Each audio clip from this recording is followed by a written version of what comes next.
The Plastic Fantastic. Hey folks, welcome to another Yellow Sheldon special All Hallows Eve evening. I don't know. It's the 30th. So a boatload of cool shit came in today, and some of it I have been begging Bicycle Jesus to bestow upon me for the last several years. I have, previous to today, held in my hands, played with, and otherwise molested a very special piece that was new in box. The piece in question is a all nylon headset from a company called Nilfor. You can imagine that a plastic headset wouldn't just be rare because it would have been a complete failure on account of its fucking plastic, but also because, you know, they wouldn't last long, and taking them out of the frame essentially destroys them. Taking a tool and tightening down the top cap essentially destroys it. And so to have another pristine unit to finally show you is a treat. We're going to touch briefly on the pursuit of lightweight, and actually it's a kind of a pertinent thing for several of the items that came in. You may also notice that I have a modified campy seat post here. We'll get to that in a minute. First on the menu is the Nilfor, though. Nylfor nylon headset. Very much a headset of its day in terms of the pattern. Nice thick crown race, cups, and top cap. Now, these were sold, in the United States at least, 1967, 1968. This is a time period where people are trying to lighten their lightweight racing bicycles any way they can. And it's also the era of doing insanely sketchy shit to achieve that goal.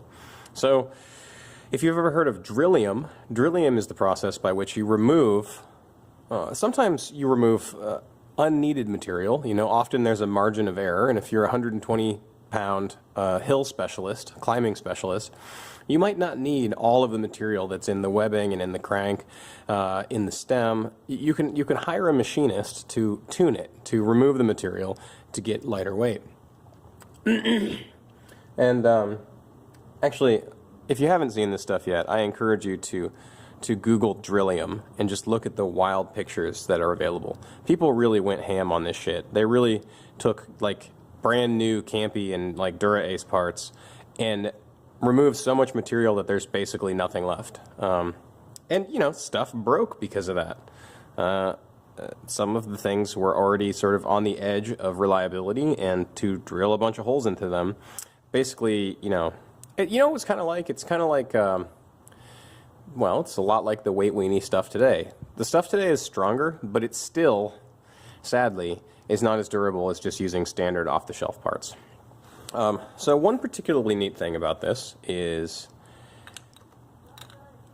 they made one of them, and if you had an Italian threaded headset or some other variant, what you did is you just forced the threaded pieces on, because why not?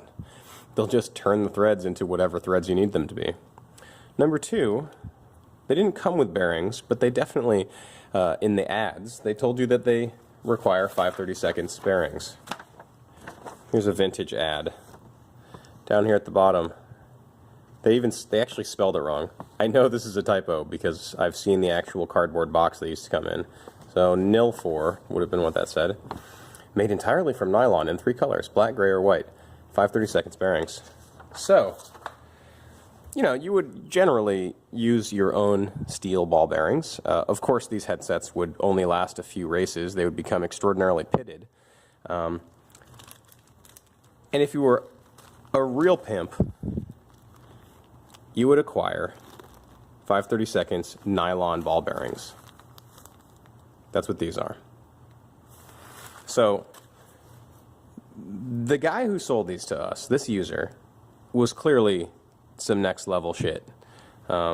He is not only using the sketchiest, lightest stuff from the day, but further, he is tuning it using aftermarket plastic bearings.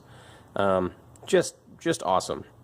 You know, there were some other plastic headsets that are out there. On a lot of kids' bikes, you'll see headsets that are basically bushings. They don't contain any bearings whatsoever.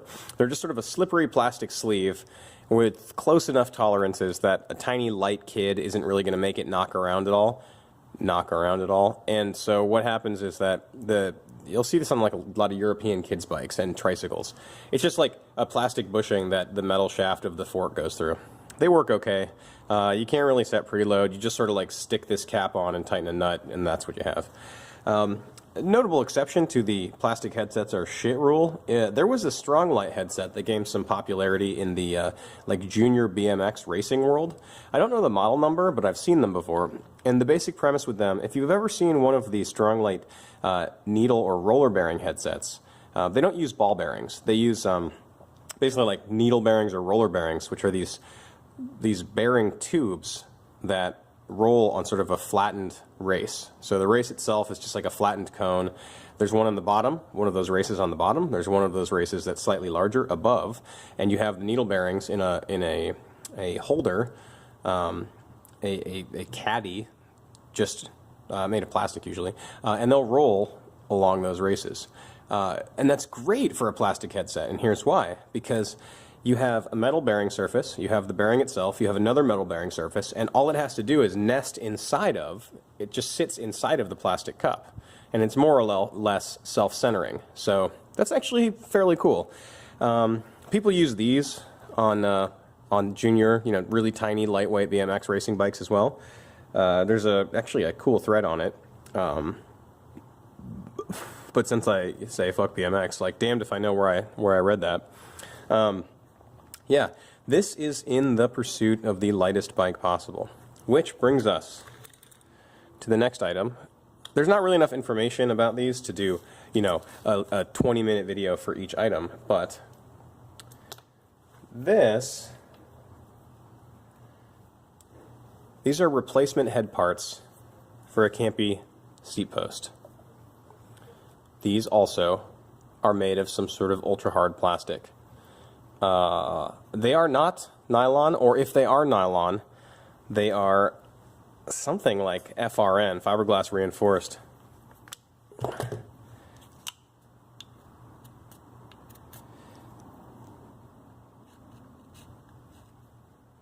Yeah, that is real hard plastic. So initially, I thought these were the head parts for like a Shibu seat post. You see these like Shibu Western seat posts from time to time. They are all plastic, top to bottom, except for the bolts. These are plastic. I haven't found a single one that didn't have. You see this faint outline of this triangle in here? The way that these head parts are molded is slightly different than every single example of the Japanese plastic seat post that I just showed you. And when assembled, it actually, to a T, mimics the factory head parts that come with the Campy post. The stuff that was surrounding this was such that I'm assuming that I have this correct. I think that these were an aftermarket plastic component that you would use to lighten up your Campy post slightly. I could be wrong. There could be either another company, sort of a knockoff company, that was not using the same pattern. I'm nearly 100% sure that they are not of this seat post. I cannot find an example, and I do not remember an example of these posts that didn't have the small triangular, just like weird little delta imprint on them. Also, of note, do you see the small lip right here on the edge of the top pieces? Conspicuously absent on this guy. Just smooth blocks. This is super duper durable. I was shocked at how strong these are. I sort of gave them a little squeeze test. I tried to bend them. These are actually, I would attempt to ride these. They seem fairly safe.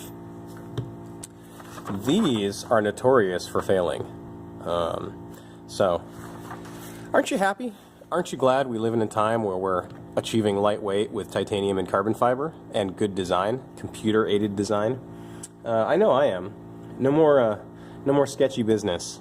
No more, no more drilling holes in your cranks that cost you a month's worth of pay to purchase. Still, I am a fan of the homebrew stuff. You know, if you've watched this channel for a while, if there's anything I'm a fan of, is a DIY ethos where people are taking things that exist already and modifying them to their own purposes. When it comes to the lightweight, the pursuit of the ultralight, the one thing I'm not super into is destroying the structural integrity of something for either A, aesthetics, or B, for the pursuit of making a bike so light that it can no longer be ridden. There's this group of items in Japan called chindogu, and chindogu is unuseless items. Actually, there's some really cool picture books you can get. They're very strange things. They're like, I don't know. They're things that, at first blush, they're like, imagine inventions. Like, oh, I invented this amazing fork that to eat spaghetti with. But I'm struggling to come up with an example right now. But chindogu are basically things that strike you as being a good idea, but they are so inconvenient to use that they negate all of the usefulness. So they're unuseless. Chindogu. CHINDOGU. Look it up. It's super cool. Actually, buy the books. I have both of them at home. They're super awesome. Bringing us back to the common thread of I can't remember anything and why do I even try? Yes, I own those books and literally can't remember a single example from either of them. But don't have your bike be a chindogu.